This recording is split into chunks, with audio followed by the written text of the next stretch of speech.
2nd August 2016 BC. The Battle of Cannae is one of the greatest tactical feats in military history and one of the worst defeats in Roman history. It was the decisive victory of the Carthaginian army over the Roman Republic during the Second Punic War. Punic Wars were a contest between Carthage and the rising Roman Empire for the domination of the Western Mediterranean. The trigger for the conflict was the rapid growth of the Carthaginian dominion in Spain. Carthage was building up a great empire in the Spanish peninsula, where it was raising new armies with which to invade Italy. This policy was launched by the great Carthaginian military commander, Hamilcar Barca. It was continued by his son-in-law, Hasdrubal, who founded the city of New Carthage, modern-day Cartagena, as the capital of the new province. Hannibal Barca, son of Hamilcar, started the Second Punic War when he attacked the city of Saguntum in southern Spain in 218 BC. The city was a Roman ally. Hannibal laid a siege for 6 months and finally won the city for Carthage. The Romans demanded Hannibal be arrested and turned over to them. Carthage refused, and the Second Punic War began.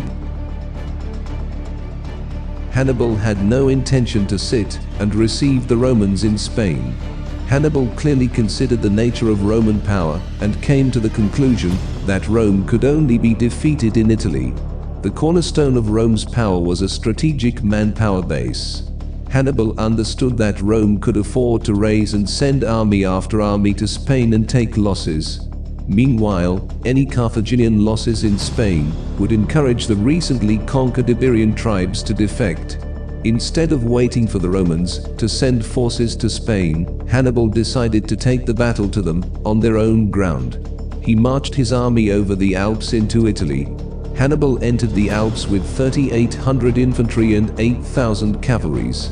After 5 months long march, 1,000 miles long journey, 140 miles through the Alps, Hannibal and his army had accomplished the unthinkable.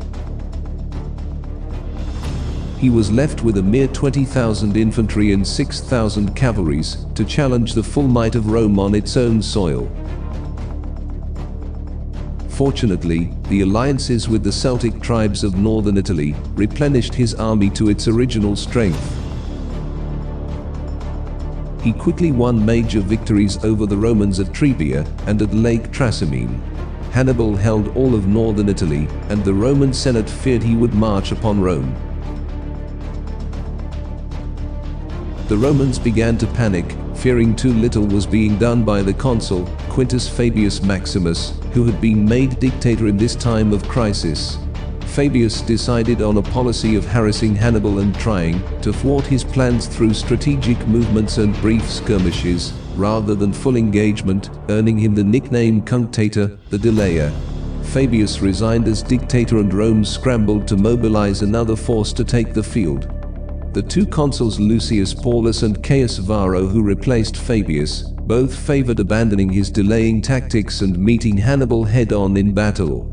To do this, it raised the greatest army in its history. 8 overstrength legions, each 5,000 strong, some 40,000 Roman soldiers, and an estimated 2,400 cavalry, formed the nucleus of this massive new army.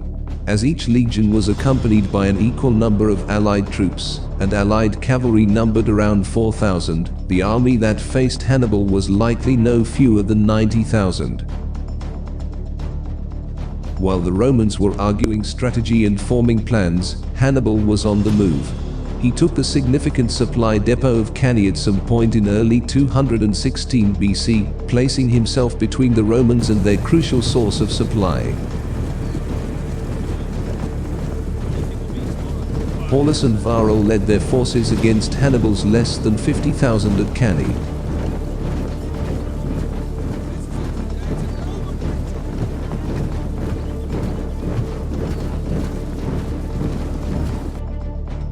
The Romans, following their usual understanding of battle in which superior forces would overwhelm by sheer strength, arrayed their forces in traditional formation, with light infantry masking the heavier and the cavalry to the wings. The Romans chose extra depth, rather than breadth for the infantry in hopes of breaking quickly through the center of Hannibal's line. On the right, the Romans had legion cavalry some 2,400 strong under the command of Paulus, facing 7,000 strong Hannibal's Spaniards and Celtic cavalry under Hasdrubal.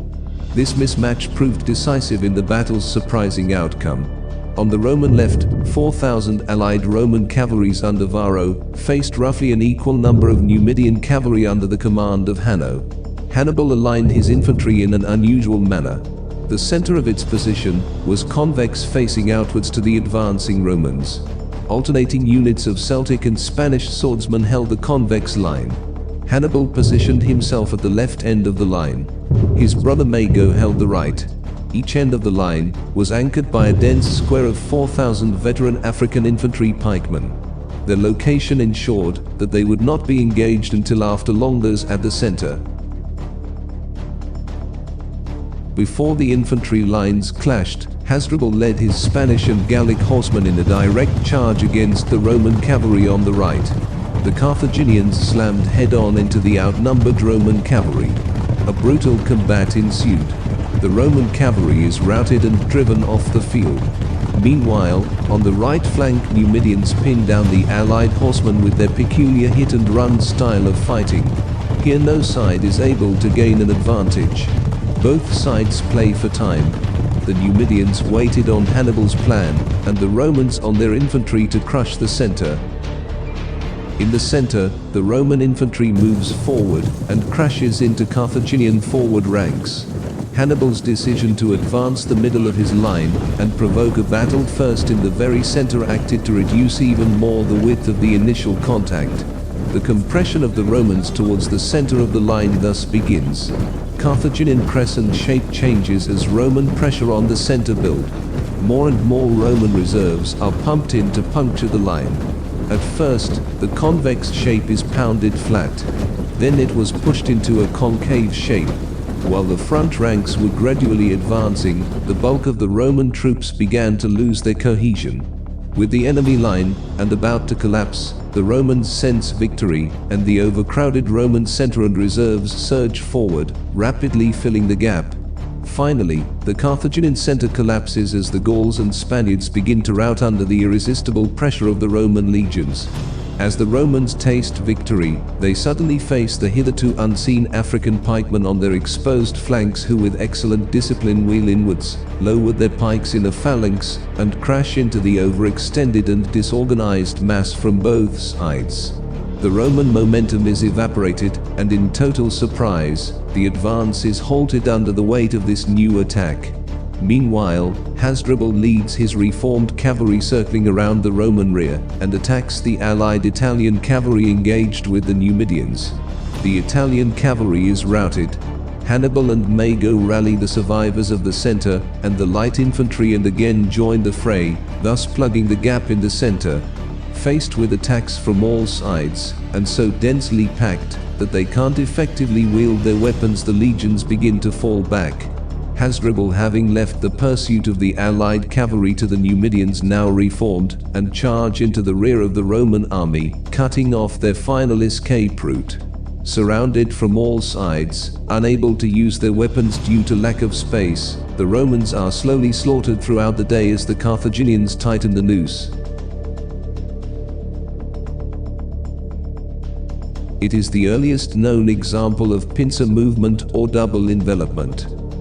Apart from being one of the greatest defeats inflicted on Roman arms, Cannae represents the archetypal battle of annihilation, a strategy whose successful implementation has been rare in modern history. The totality of Hannibal's victory has made the name Cannae a byword for military success, and is studied in detail in military academies around the world.